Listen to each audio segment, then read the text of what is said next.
Is it possible to reverse a reversed cervical lordosis, i.e. your neck is actually bending the wrong way? You've maybe had a scan, you've got chronic neck pain, which is very, very common with this, possibly referring out to the shoulders, down between the shoulder blades as well. Is it possible to actually change that? The answer is yes, especially if you're a younger patient. This is really, really possible with no damage in the spine.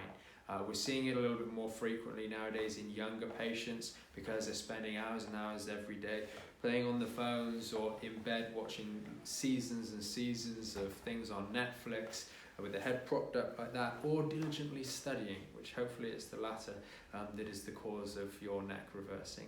But nevertheless, it is entirely possible to change it. It requires a little bit of a sophisticated approach, and your muscles come into it, but muscles don't change the shape of your neck curve. You have muscles that run spanning where the curve would be. I know this is the lower back, but you guys probably can't see the neck, but the muscles run from the top of the curve to the bottom of the curve. They can only shorten or lengthen.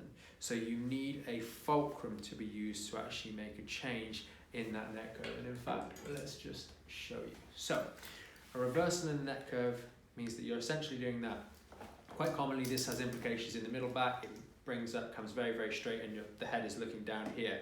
Now, if you want to use the muscles to change this, it doesn't work because you just do that, and that is not going to change the curve. What you need is a fulcrum to actually get the whole thing and the thing down here to actually change so that you restore that curve. That happens relatively slowly. On average, we generally find that a patient can change the curve in their neck in around about 3 to 4 months to the tune of 14 degrees, which is pretty swift, but by modern sort of want it now standards, it is a little bit of time, but it has a dramatic effect on the individual. One thing that can also help with rectifying your neck curve is actually being more conscientious of the things that you're doing. Ligamentous creep is a big one, and this is where the ligaments, particularly used when we do the correction, on the front of the spine here, that when they're subject to sustained stretch, they start to actually stretch, they start to actually remodel and actually permanently stretch and change length.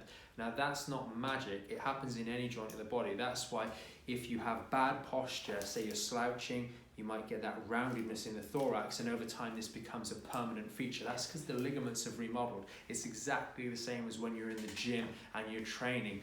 You subject a soft tissue, and sometimes in the bones a hard tissue, to accelerated or increased levels of stress or pull or tension or compression over an elongated period of time, and it will adapt. It's fantastic, but it works both ways, to your benefit and to your detriment. So it is possible to change and restore a bad curve in the neck, get it back to the right place. It takes time, but you must be more aware of how you're using yourself on a daily basis.